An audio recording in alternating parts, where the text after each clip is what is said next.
Let us call Preacher Andre Guardaquiver to give us a message this morning.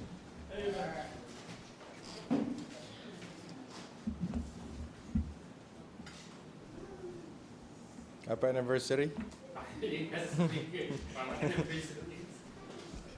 Doon ko lang nasuot to eh. Paano nga ba?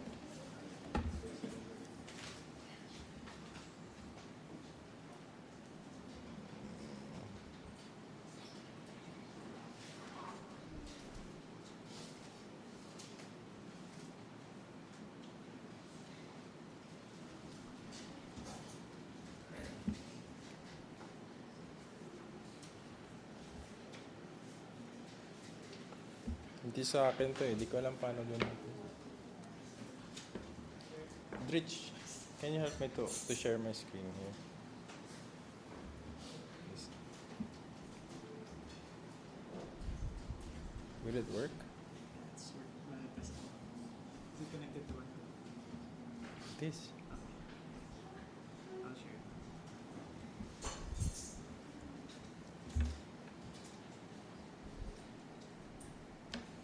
What's that?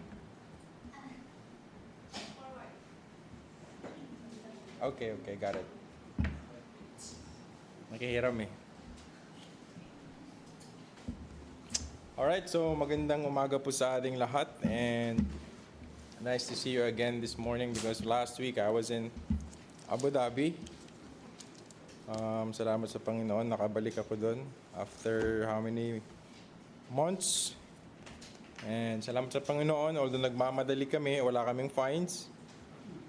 First time kong nasalik doon kasi palagi akong pumupunta doon Sunday. Never pa ako nakapunta ng Abu Dhabi ng Monday to Saturday. So wala akong salik doon. Pero ngayon may charge na pala ang salik nila, yung DARB. So nag-register ako, nagkusalik ako. That was 100 dirham. Sabi ko sayang naman kung di ako makabalik doon, no. Kung last ko nang punta yon, so I think mapipilitan kayong bumalik doon para lang magamit. Alright, let us open our Bible in the book of Joshua chapter 22. Joshua chapter 22. I'll read the verse and we'll go to a prayer. I'll just read verse number 5. Verse number 5.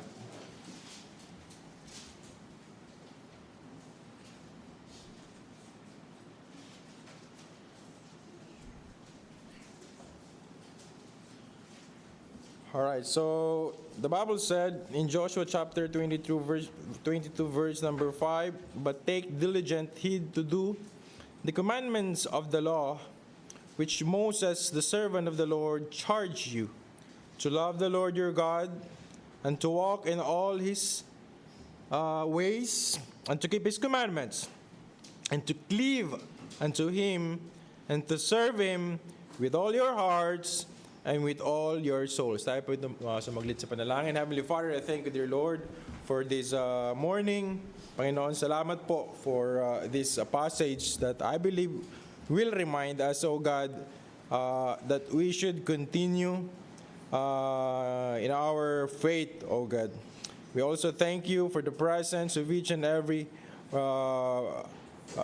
soul that are present this morning. Salamat, Panginoon, sa pag-iingat mo sa kanila, taking good care of them, bringing them safely here, giving them time, Panginoon, na maging kabahagi ng gawain na to. Dami, Panginoong, mga kaluluwa nag-struggle dahil ng kanilang mga sarili sa simbahan. But the fact that we have this attendance this morning, we just thank you, and I just thank you personally, O God, for bringing them here today. And I ask you, Father, for your wisdom.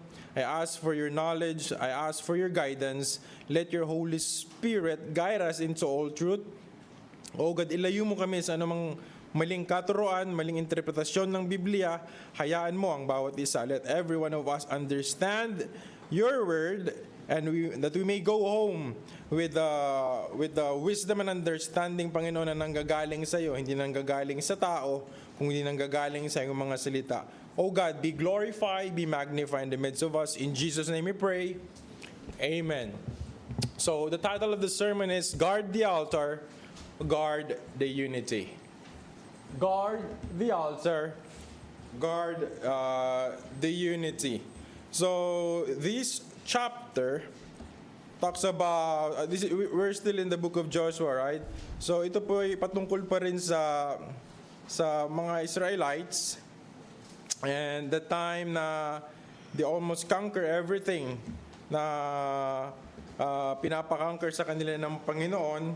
And the first few verses here talks about the eastern tribes, yung pagbabalik nila at pagkuha nila ng kanilang mga mana. Ano?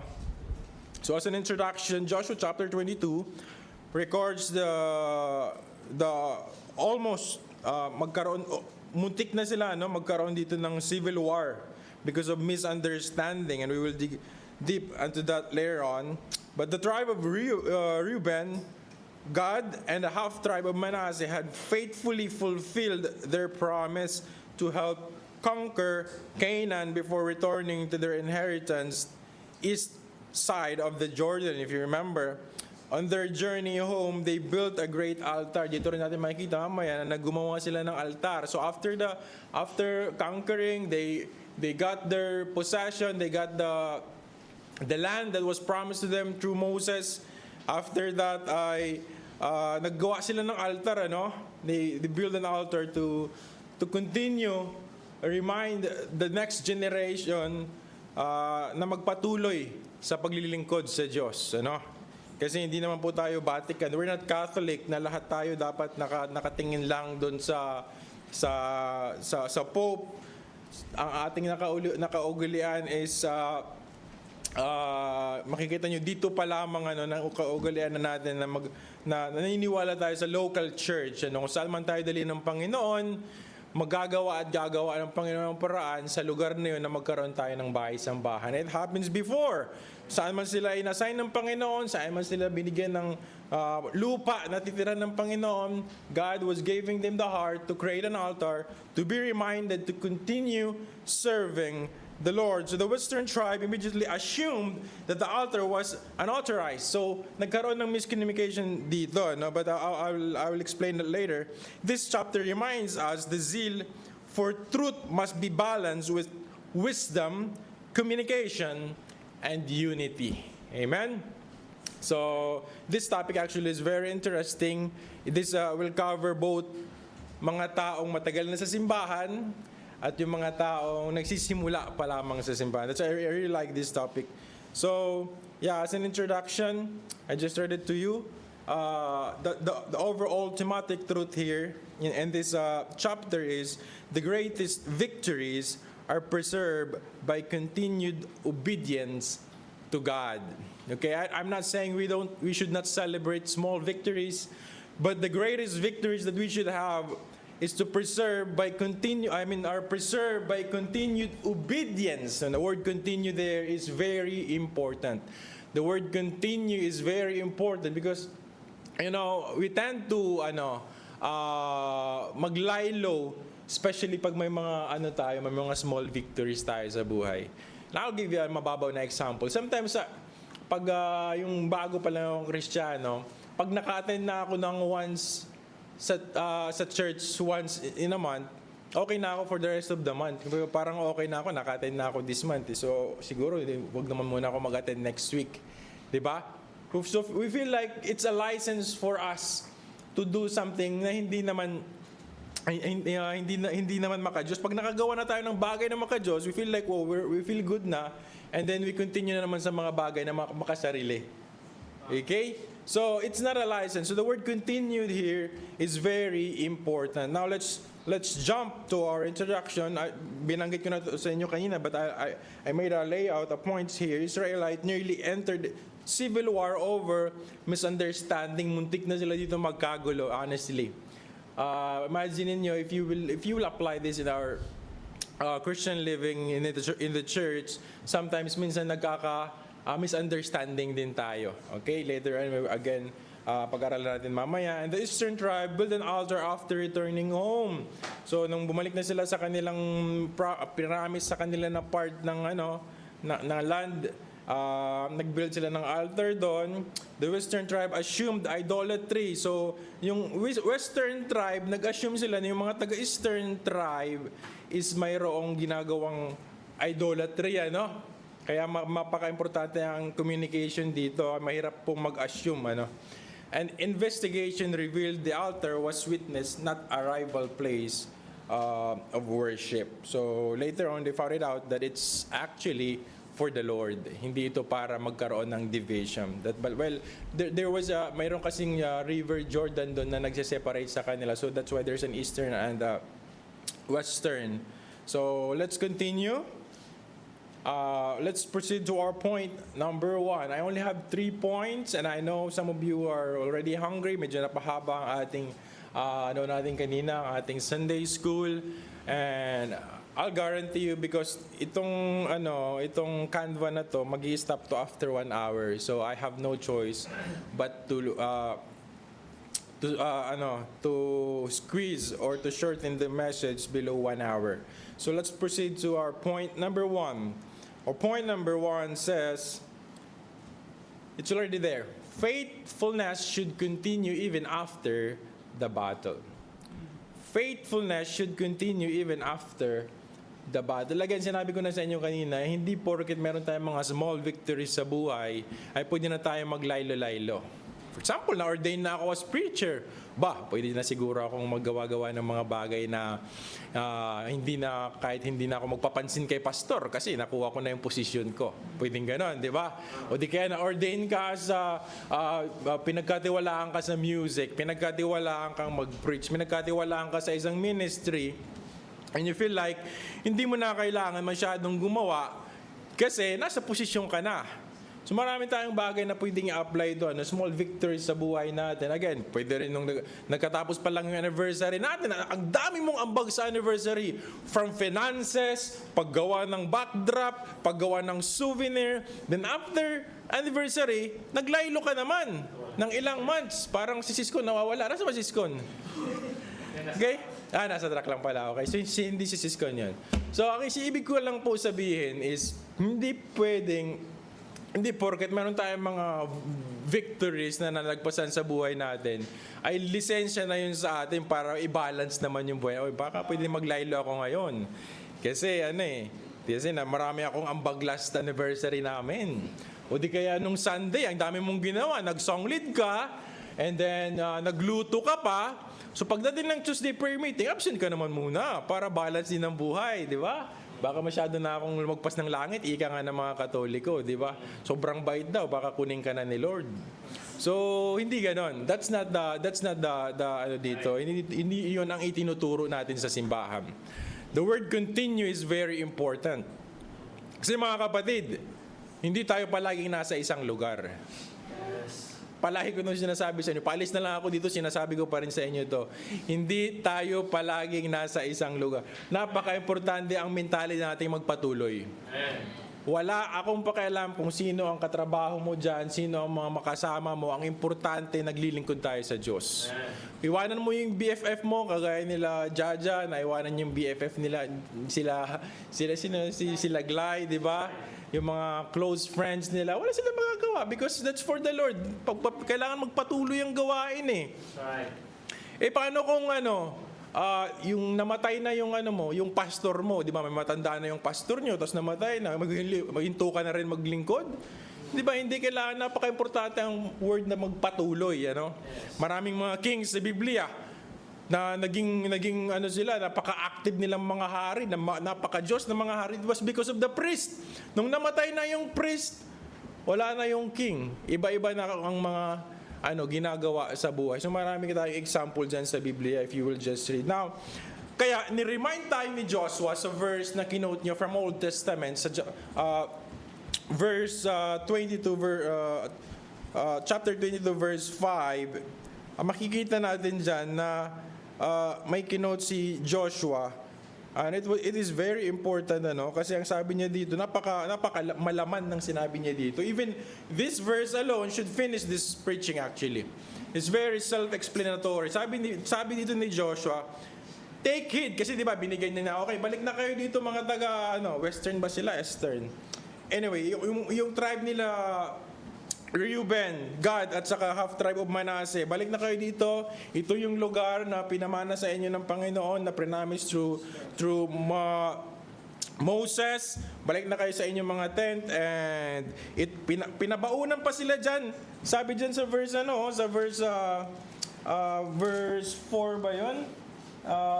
And now, Lord your God, has given the rest of the brethren, promised them, therefore, now return you and get unto you tents, and unto the land of your possession, which Moses the servant of the Lord gave you unto after Jam. Sa verse 6, Joshua blessed them and sent them away. Sabi sa verse 7, now the one half of the tribe of Manasseh, Moses gave him possession in Bashan, but unto the other half thereof gave Joshua among their brethren on this side of Jordan westward. And when Joshua sent them away also unto their tent, then he blessed them. Verse 8, makikita niyo dyan ang mga spoil na binigay ni Joshua. And he spake unto them, saying, return with much riches. Yan, may pabaon pa. Parang pasalubong lang, di ba? Yung chocolate na mercy.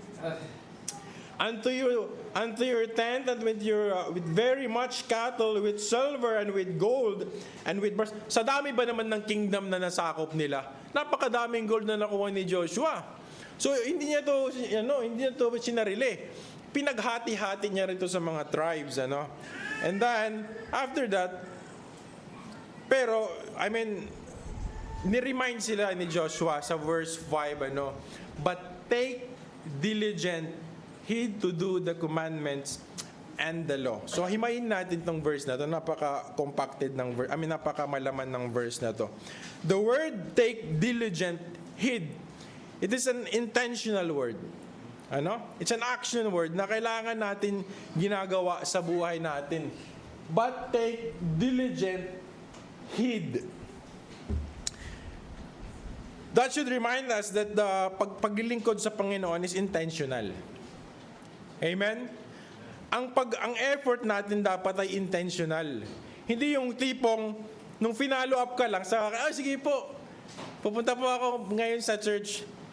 Ang paglilingkod intentional. Within that weekdays pa lang naka-decide ka na Sunday mag-church ako. I have to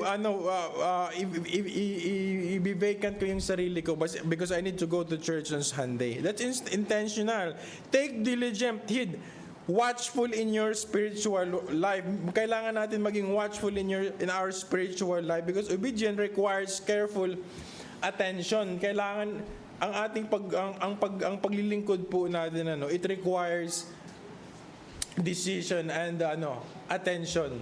Kailangan po natin magdesisyon para sa ating sarili mismo na gusto natin mapalapit sa Diyos. Hindi pwedeng magpapahatak lang tayo. Well, I understand kung bago ka pa lamang sa simbahan, pero pag natagal ka na sa simbahan, kailangan hindi ka na nagpapahatak, dapat ikaw na nga ang nangahatak na ibang katapatiran. Kasi paano natin mahahatak yung family natin? Paano natin mahahatak yung mga anak natin? Pati ako, as a father, hinahatak pa ni Brother Albert papunta ng church. Hindi pwedeng ganon. Hinahatak pa ako ng mga juniors, punta ka dito. Hindi pwedeng ganon. So, kailangan nandyan sa atin mismo, intentional po ang ating pagdalo sa simbahan. Kaya, but take diligent heed to do the commandments, and the law. Okay, so ano ang ating intention? Para gawin ang commandment ng Panginoon at law. So, ang yung action, yung intention na sa atin para gawin ang commandment ng Panginoon at saka ang kanyang law. Kaya po tayo nandito, hindi dahil para maligtas. Nandito po tayo kasi ligtas na tayo. Hopefully, kung may nag-share na sa inyo dyan sa labas, may nag-share na sa inyo, kung ladies ka, may hope, may nag-share na sa inyo patungkol sa kaligtasan. Pero kaya tayo nagpapatuloy para gawin ang commandment ng Panginoon. We don't do the commandment to be saved. We should be saved by now na, mga kapatid. At tayo po ay sumusunod na lamang sa mga commandment and law ng Panginoon para mabigay natin ang papuri, mabigay natin ang parangal, para ma-please natin ang ating Diyos. Amen? Okay, so, which Moses, the servant of the Lord, sabi dyan, charged you to love the Lord your God and to walk in all His ways. Dyan na naman yung action word. Walk in all His ways. Take note the word walk. In Samba ang sabi. Sabi, all His ways. So, ang paglilingkod po sa Panginoon, hindi po iyan pipiliin lang natin kung ano ang mas gusto natin. We need to walk all His ways. Keep His commandments. Another na inulit na naman niya. Alam niyo po sa Biblia, na pag may inuulit-ulit na word, napaka-importante niyan. Tingnan mo yung commandments, 2 beses binanggit sa isang verse. And to cleave. Ano ba sinabing cleave?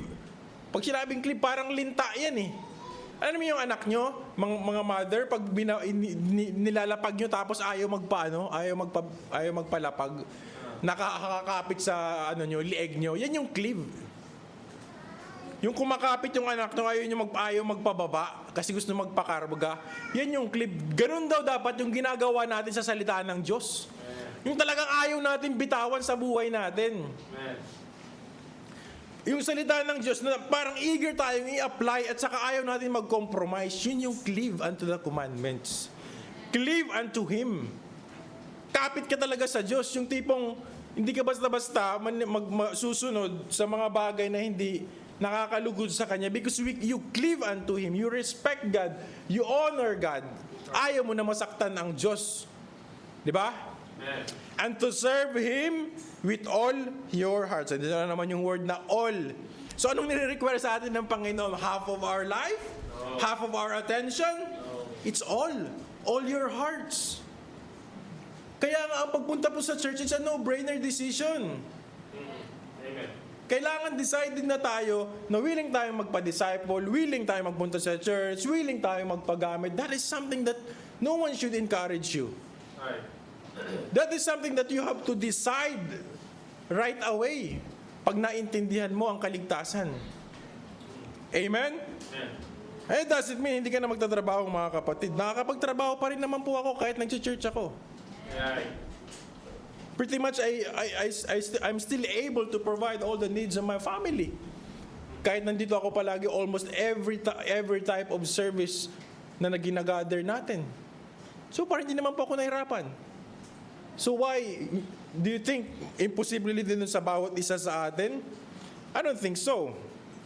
So what is our application in point number 1? Application, do not stop walking with God after receiving His blessing. Ba sa atin, na-promote lang ng once, huminto na. Di ba? Naging senior lang tayo sa ating mga kumpanya, huminto na. Ako nga, natutuwa ako, mga kapatid. I've been saying this before. And I said, I don't have to say this to you. I don't have to actually to share this to you because that is something personal. Maaari ang sasabihin ng iba, nagyayabang lang ako. But with the span of 4 years sa aming kumpanya, 4 times din nila ako na-recognize. I was, first year, naging senior ako sa simbahan. Pero nawala ba ako dito sa church? No, nandito pa rin ako. And the second year, hindi nila ako promote. Pero binigyan nila ako ng increment. Which is mas gusto ko yun. Walang promotion, may increment. Binigyan nila ako 2,000 na increment. To ano daw, to para i-acknowledge lang daw yung effort ko. Pagdating ko sa third year, promote na naman ako, ginawa akong manager. Nawala ba ako sa simbahan? No. Puro kinaka-receive ako ng promotion, hindi na ako mag-church? No. We have to continue.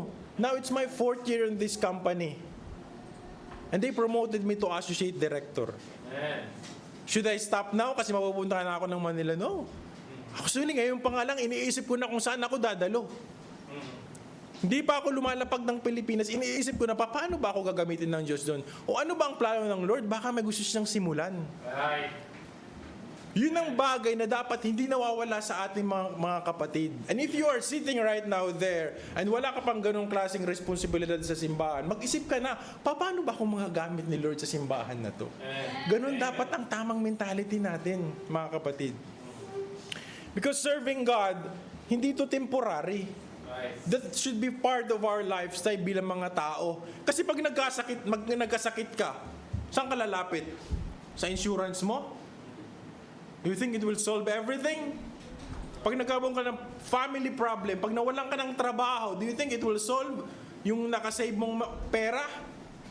Alam niyo ba na lahat yan kayang sagutin ng Diyos? Babalik at babalik kayo sa Diyos sa lahat ng aspeto ng problema ng buhay niyo. Wag na wag niyong ihihiwalay ang Diyos. Another application, continue loving, obeying, and serving Him daily po, mga kapatid. Spiritual success is measured by perseverance, not merely achievement. Ang success natin, Panginoon, nami-measure yan sa perseverance natin, sa pagpapatuloy natin. Hindi porke naka-achieve ka na, nakatungtong ka sa ganitong posisyon sa buhay mo, spiritual success na yon. No? Nakikita yan ng mga kapatiran mo kung gaano ka sa persevere. Doon makukonklud ng ito, napaka-successful nito sa spiritual na buhay niya. Ay, hindi siya mahirap dalhin sa simbahan. Hindi siya madalhin, akain. Palagi mo talaga siya makikita sa lahat ng gawain. That's spiritual success. Na makikita mo yung isang tao dependable pagdating sa simbahan. Hindi porket yung tao, at ang dami dito sa church, nasa posisyon, preacher, pero sa testimony nila bagsak.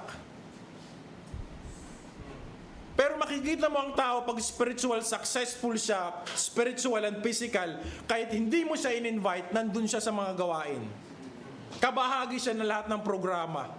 Kabahagi siya lahat, ambagan man yan o hindi. Even if it will cost him something, nandun siya. That's spiritual success. Hindi po yung spiritual success porque nakita mo yung kapatid mo na dati membro lang, ngayon preacher na. That's not spiritual success for me. Spiritual success is being part on every program, every gawain natin na ginagawa dito. Amen? So what's our thematic truth? The greatest victories are preserved by continued obedience to God. The greatest victories are preserved by continued obedience to God. Point number 2. I think it was kind of, nadoble ko ata yung thematic. But anyway, I'll give you the other one. Point number 2. Guard. Ilang minutes na ako? Kasi mamamatay ito eh. Point number 2. Guard God's truth without acting rashly. Guard God's truth without acting rashly. Ito napaka-importante mga kapatid bilang mga membro ng simbahan na to. That's why I put the verse here, James 1:19. Let every man be swift to hear, slow to speak, slow to wrath. Now, ang nangyari dito mga kapatid, if you can read it in your own time, kasi napakahaba ng kwento na to, yung mga taga-Western ay gumawa ng altar. Okay, Western, di ba? Eastern. So, yung tribe ni half tribe of Manasseh, half tribe of Gad, tribe of Reuben, after nila binigay sa kanila yung land na parcel of land na pinapaposes sa kanila, nag-build sila ng altar. Okay, listen to this. Nag-build sila ng altar. Then, pag-build nila ng altar, I'll go back to my notes. When the Western tribe saw the altar, nung nakita ng taga-Western tribe yung altar, they believe apostasy had occurred. Sabi nila may apostasy nangyayari. Bakit gumawa sila ng tribe ng altar doon? May altar na tayo dito. Diba? So mayroon dyan nangyayari. Then instead of immediate, ang kagandahan dito, no, which is very important sa ating mga kapatid, instead of immediately attacking them, they first sent Pinehas and tribe leaders to investigate. So makikita natin dyan na sinend muna ni Joshua yung priest para malaman kung bakit sila naggawa ng altar. Verse 10, sabi dyan, and when they came unto borders of Jordan, that are the land of Canaan, the children of Reuben, and the children of Gad, and the half-tribe of Manasseh built there an altar by Jordan, and a great altar to BC 2. Ba, apakalaki pa ng altar na to. So gumawa sila. So, nag-worry ngayon yung mga taga Western tribe kasi nga bakit sila gumagawa ng kanilang Diyos Diyosan. So and the children of Israel heard say, behold, the children of Reuben and the children of Gad, sabi sa verse 11, and the half tribe of Manasseh have built an altar over against the land of Canaan. So jump tayo sa 12. I mean, the children of Israel heard of it, the whole congregation of the children of Israel gathered themselves together. Yan na, makikipaggera na siya. Sila, ganun sila kasil mga kapatid pagdating sa pagkilala sa Diyos. Willing sila makipaggera agad. Even sa kanilang mga kapatiran, nung nalaman nila ibang Diyos na ata yung pinaglilingkuran ng Reuben ah. Kailangan natin mag-gather.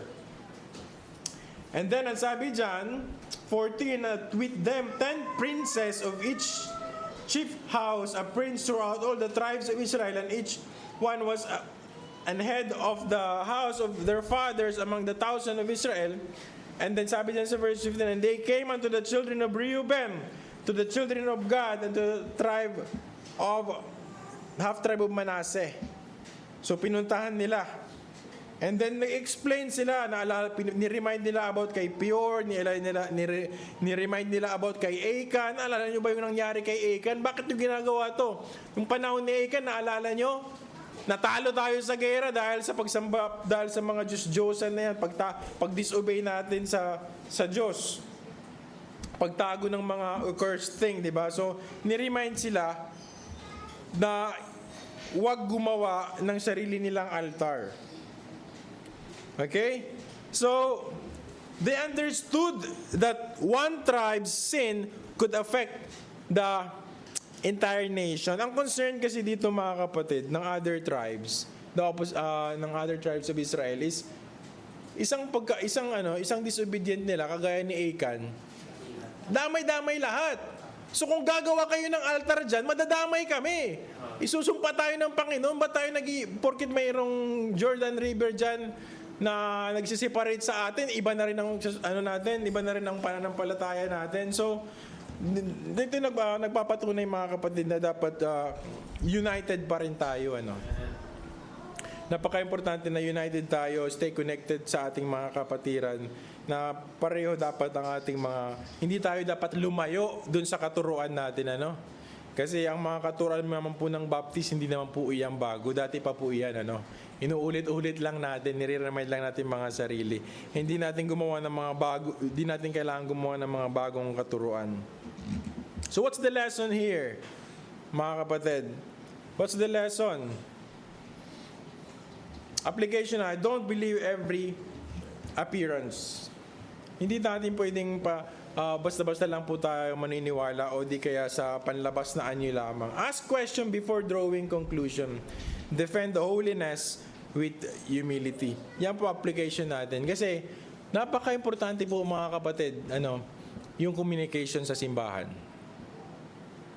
Alam niyo madaming nagkakawatak-watak because of lack of communication. Sa opisina, ang office namin, pag may project kami, pag naglalak kami ng communication, most likely ang daming problema ng project na yan. So kailangan ang communication talaga po intact o saka solid.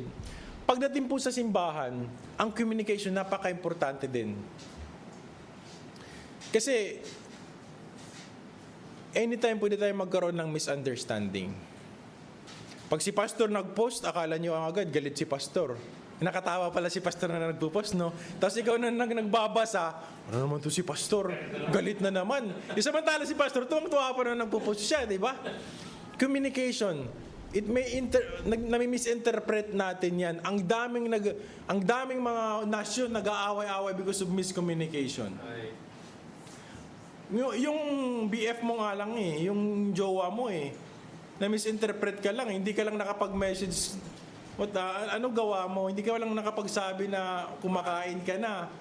galit na yung jowa mo, di ba? So yung communication, napaka-importante mga kapatid. Kasi, ano makikita natin dito? Yung Western tribe, nandito talaga ako, West at East lang, to palagi ako. When the Western tribe saw the altar, so Eastern tribe, yung Eastern tribe, nung gumawa sila ng altar, yung intention nila ano? Ang intention actually nila is para daw, yung next generation, ano man ang mangyari, lumawak na yung mundo, yung next generation, may mariremind patungkol sa pagpuri sa totoong Diyos. So maganda yung intention nila. Ngayon, ano naman ang intention ng Western tribe? Ang intention naman nila, baka gusto nilang sumamba ng ibang Diyos-Diyosan. So kausapin natin sila. Kung hindi man sila susunod, kailangan natin silang patayin lahat. Susugurin na sila eh. So sino may maling intention? Wala. Para yung tama, yung side nila. Ngayon, nangyayari yan sa simbahan, mga kapatid. Na porking mayroon kang point na gustong i-highlight sa simbahan, it doesn't mean na yung point ng pastor natin ay mali na. It doesn't mean mayroon kang gustong patunayan, may gusto kang i-prove sa pastor. It doesn't mean mali ka. Yes, you might have that right motives. Pero kailangan mo rin pakinggan yung opposite side. Kasi baka pareho naman tama ang pinupunto nyo. Kulang lang kayo ng communication. Amen? Kasi nangyayari yan sa simbahan, especially pag napapatungan na ng mga ego. Unless mayroon kang hidden agenda talaga, nagagawan mo ng mali. Gagawin mo ng mali yung kapatid mo para lang talaga siya masira. Pero pag, I'm telling you, pero kung tama yung motibo mo, tama yung intention mo, tama rin yung point ni pastor, kailangan nyo lang mag-usap actually. Kasi para yan sa ikalalago ng simbahan. Happens to the leaders as well. May isang leader gusto ng ganito. Isang leader gusto ng ganito. Kaya ang ginagawa natin, nagkakaroon kami ng mga meeting sa mga leader para lahat ng panig mapakinggan. Kasi para din naman sa Diyos yan. So, napaka-importante po ang communication. Kaya nga sabi ko kanina sa verse, let every man be swift to hear, slow to speak, slow to wrath. Huwag po agad-agad tayo mag-hysterical. Sabi ko na nga ba alam ko na yan si pastor eh. May iba talagang plano yan eh. Gusto niya talagang gusto niya talagang mag-iba ng doktrina yan eh. Papasok na yan sa mga Hebrew movements eh. Baka magiging Seventh-day Adventist na to si pastor. Well, it happens to us before. Pero, grabe yung patience ko nun. Nagstay muna talaga ako para talaga tignan ko talaga kung ano talaga yung pinupunto niya. Pero hindi eh. Well, that time, tama naman yung naging decision namin. Pero binigyan ko talaga sila ng chance na i-prove kung ano ba talaga ang gusto niyang patunayan sa doktrinang to. So, slow to speak, swift to hear, slow to speak, slow to wrath. Huwag agad-agad tayong mag-conclude. Kinento mo na agad sa mo. Alam mo ba, si pastor, hindi na yan siya naniniwala na Jesus yung pangalan ni Jesus. Yeshua na daw yung pangalan, hindi talaga Jesus. Diba? Pinagkwento-kwento mo agad si pastor. Chinismis mo agad yung pastor mo. Diba? Hindi pwedeng ganon. Kaya nga palagi, anong sabi ni pastor palagi? Anong sabi ng leaders palagi? Pag may question kayo, you talk directly. Mayroon kayong doubt, talk to the pastor directly. Kasi maaring yung point mo, tama. Tama rin naman ang intention. Pareho kayong tama yung motibo. Kailangan nyo lang mag-usap. Amen? Amen. Slow to wrath, mga kapatid. Huwag basta-basta. Swift to hear, slow to speak. Huwag basta-basta i-broadcast naman agad kung kani-kanino. Kausapin ko agad si Kakausapin ko si pastor, si Pastor Ben. Pastor Ben, hindi na ito tama. Pastor Ben, Alala ko talaga dati eh. Kausapin agad si Pastor Ben. Si Pastor Jake, sabi, spy daw to eh. Si Pastor Jake eh. Spy daw to eh. So, edi ang kwento sa amin, mag-ingat kay Pastor Jake, spy yan ng Russell Gaima. Ang intention lang naman ng leader na yon is maging maayos yung simbahan. Ang intention ni Pastor Ben, maging maayos yung simbahan. Pareho actually maayos yung intention eh. Pero later, nahaluan ng ibang doktrina, doon na ako humiwalay. Pero nung simula, okay naman sana yung mga intention. I was trying to make both ends meet. Diba?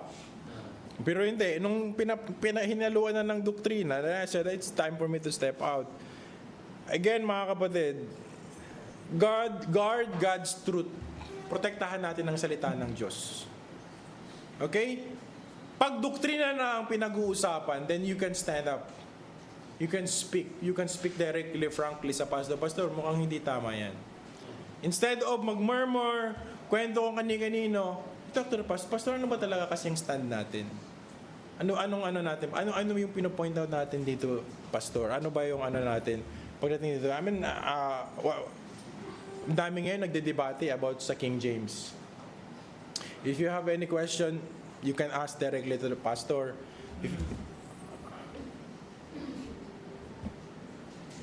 Ang pangit nito. Mas maganda yung sa akin.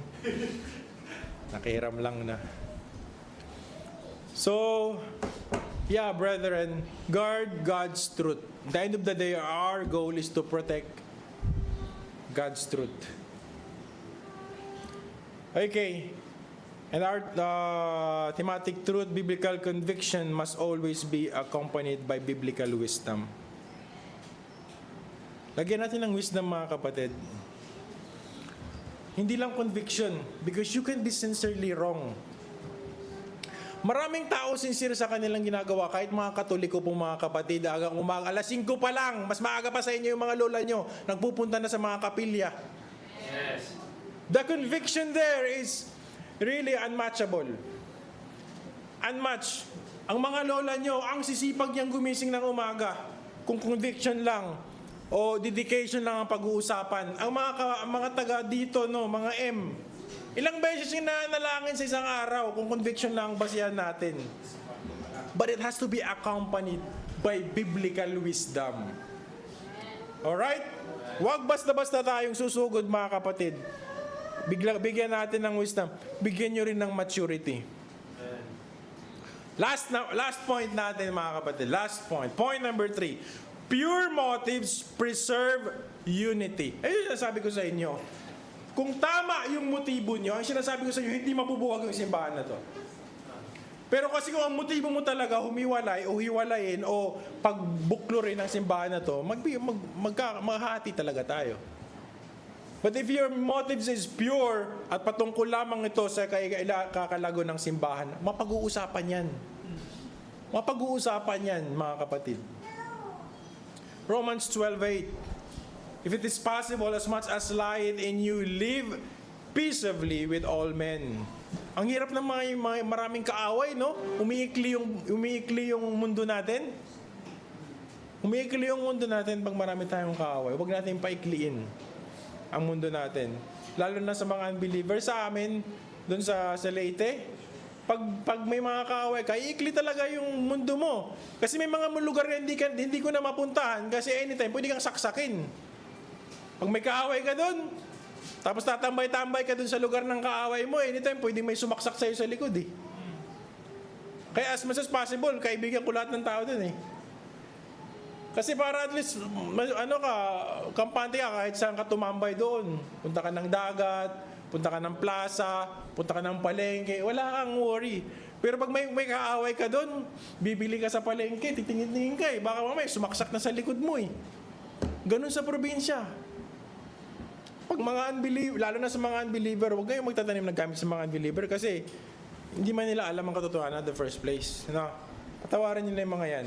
May mga utang sa inyo, salanan nyo yun, pinautang nyo eh. Okay, so application natin dito. Application, our lives should become a living witness that we belong to Christ.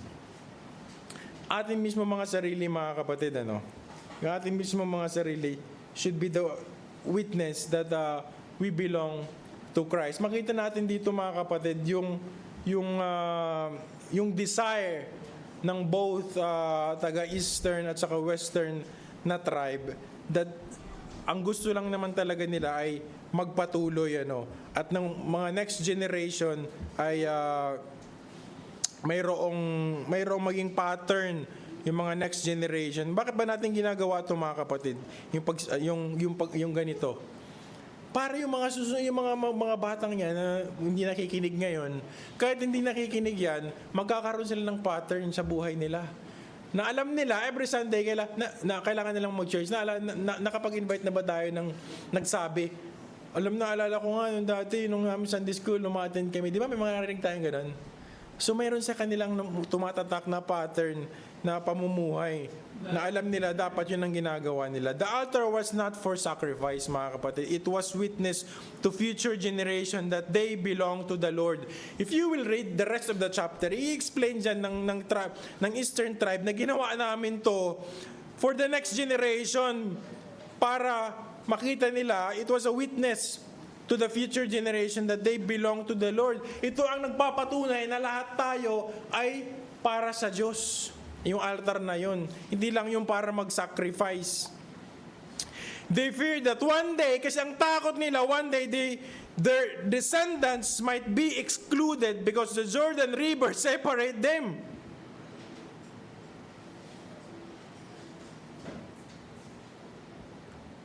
Natatakot sila na balang araw, since yung Jordan River nakaseparate sila sa western, na makalimutan na nila ang totoong Diyos. So nagawa sila ng altar as a reminder. The altar testified, we serve the same God. Dapat nagpapatunay lang yun na yung altar na to, same yung ating pananampalataya sa other side of the river. Yung mga kapatid natin doon. Once the explanation was given, na-explain na ito sa mga taga-Western tribe, the misunderstanding disappeared. Ayan. Nung na-explain mo na yung side mo, tama naman pala, pareho ang gusto natin gawin para lamang patungkol lang din naman sa Diyos, is nawala na po yung misunderstanding dito. And then, instead of war, ano nangyari? There was a worship.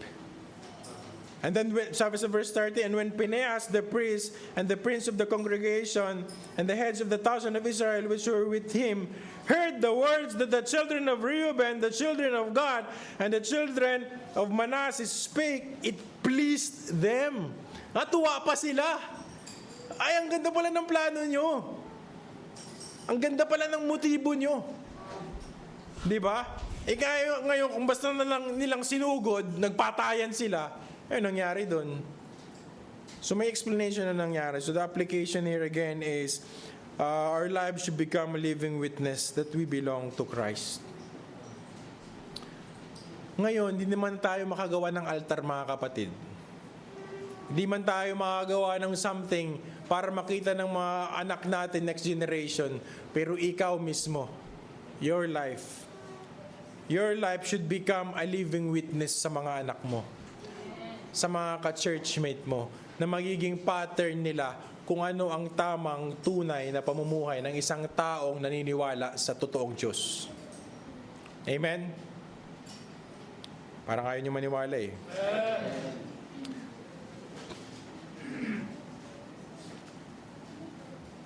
Our thematic truth, we're almost done now. When God's people pursue truth with pure motives, unity is strengthened and God is glorified.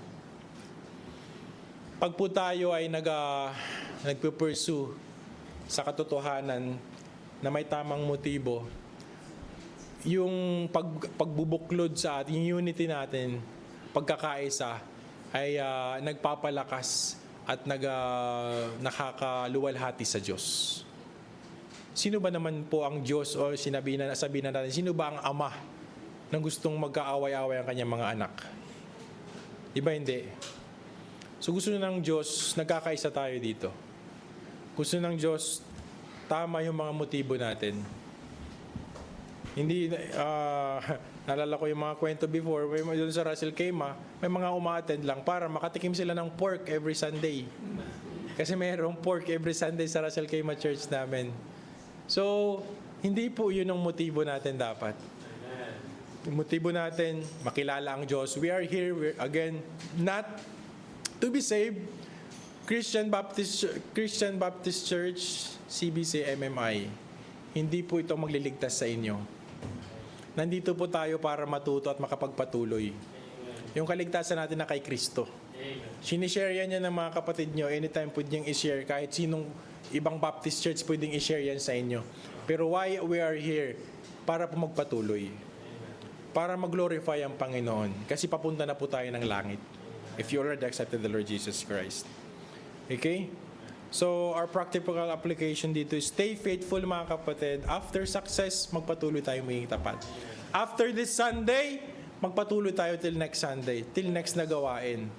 Communicate before judging. Okay, para sa mga kapatiran, especially sa part ng core ng simbahan na to, communicate before judging. Okay? Makipag-uusap. Okay? Huwag niyong i-chismis yung mga kapatid niyo. Huwag niyong i-chismis na, alam niyo, si Elijah, ang baho niyan.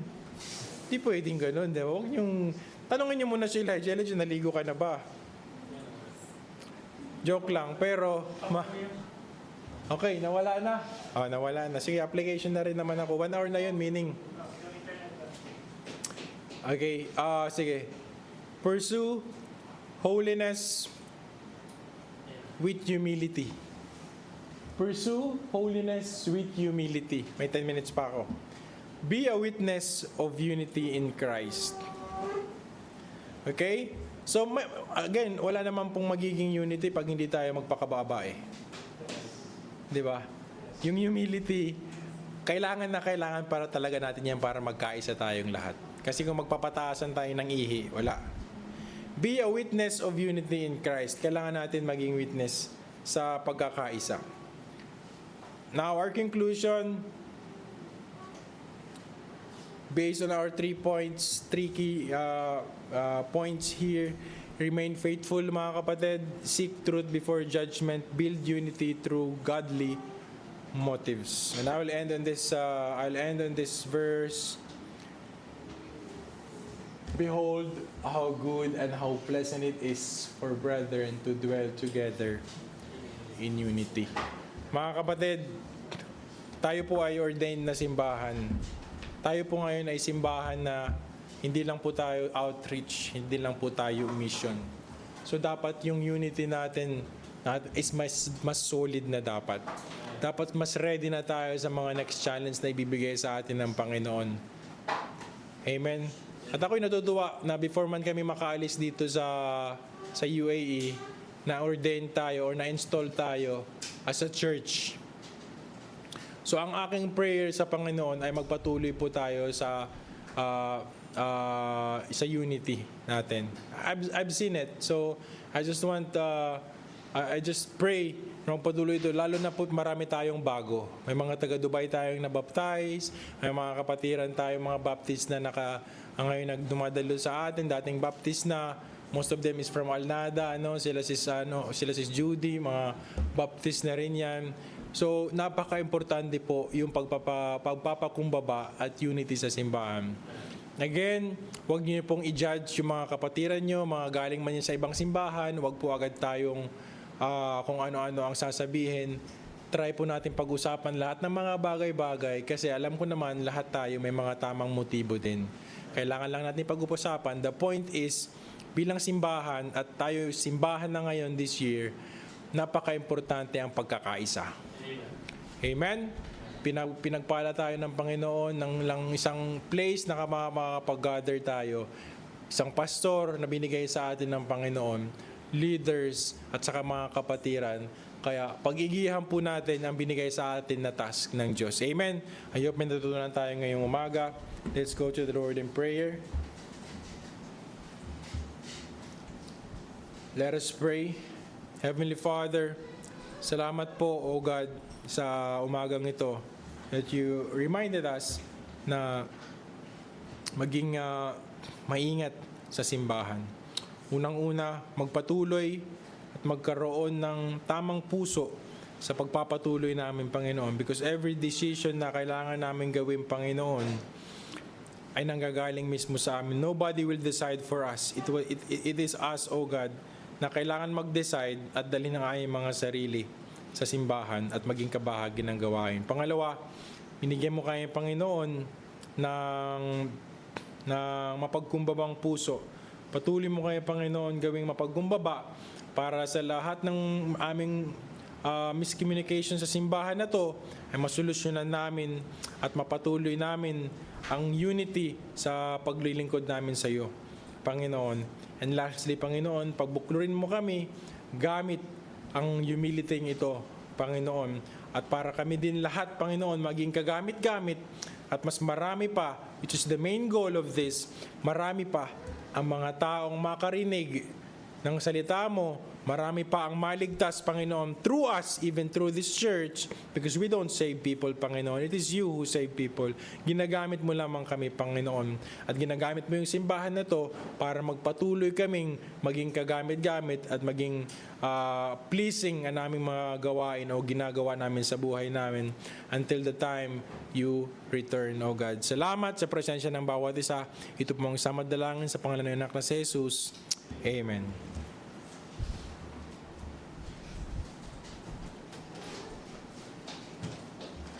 Remain seated and please look at our screen as we sing another hymn and in Psalms 133 verse 1 to 3, and this is based off in verse 1 in Psalms 1 chapter Psalm 133, and this has the tune of At the Cross, yung sa stanzas po. Let us sing the verse 1 of Psalms 133.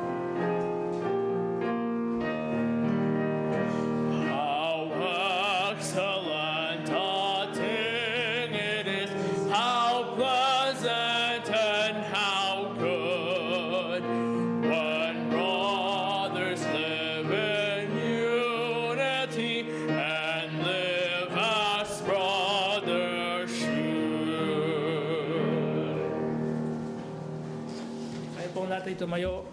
Let's go to God in prayer. And after my prayer, I give my benediction or the benediction. And while the piano is playing, let's pray. Father in glory, we thank you for your words that we have heard pertaining how to communicate to each other despite of indifferences, despite of the cultures, indifferences in cultures, in characters, in attitudes. We have the Bible. We have the Holy Spirit that is in us that can unify us. When we are unified with Christ, the powerful one, and you give us another comforter, that is the Holy Spirit, that now worketh in us, O Lord, both in our inner and in our outward appearance. Lord, may you continue empowering us to do what is your will in our lives.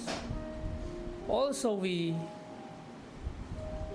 praise you, Lord, for your work in our lives. And so, Father, we pray na sa bawat pagkakataon, manaig, Panginoon, ang pagsunod sa kalooban mo sa buhay po namin. Sa oras din po, Panginoon, na ito, yamin pong ilalapit ang pag-uwi, Panginoon, ni Jenna Joy sa Tuesday. Ang pag-iingat mo sa kanya, protection, financial provision, kalakasan, Panginoon Diyos, at nawa ay makabalik din po siya dito at kasama na, Panginoon, si Briley, Panginoon Diyos. Also, we pray for Brother Sandro habang siya po ay nag-iisa dito. Patuloy po siyang lumuhod, malangin sa iyo, at patuloy na sumampalataya sa iyo at magtiwala sa iyo, Panginoon Diyos. Maraming salamat po, Panginoon Diyos. Maging Panginoon, mga kapatiran namin sa Kuwait, kasama po namin sila online. We pray, Lord, that may you continue to bless our coordinator there, church coordinator, or mission coordinator, or we call it ambassador. Nawa, Panginoon, may you sustain them by your grace. Not only them, lahat po kami na sumasampalataya, nagtitiwala, the same way to worship, the same doctrine, tulungan niyo po ang bawat isa. Lord, we give back all the glory to you. May your name be magnified in our midst. In Christ our Savior. Amen. Now unto him that is able to keep you from falling and to present you faultless before the presence of his glory with exceeding joy, to the only wise God, our Savior, be glory and majesty, dominion and power, both now and forever. Amen. You are dismissed. And bago kayo lumabas, make sure kamayan po ninyo ang bawat isa. I-welcome po ninyo kahit natapos na yung ating service, kamayan niyo po ang bawat isa. Sabihin niyo, masaya ako, kasama kita ngayon sa pagsamba. Okay? Masaya kami. Yan. Huwag niyo po kalimutan kami ng bawat isa. Mga juniors, yes kayo, kung kinakailangan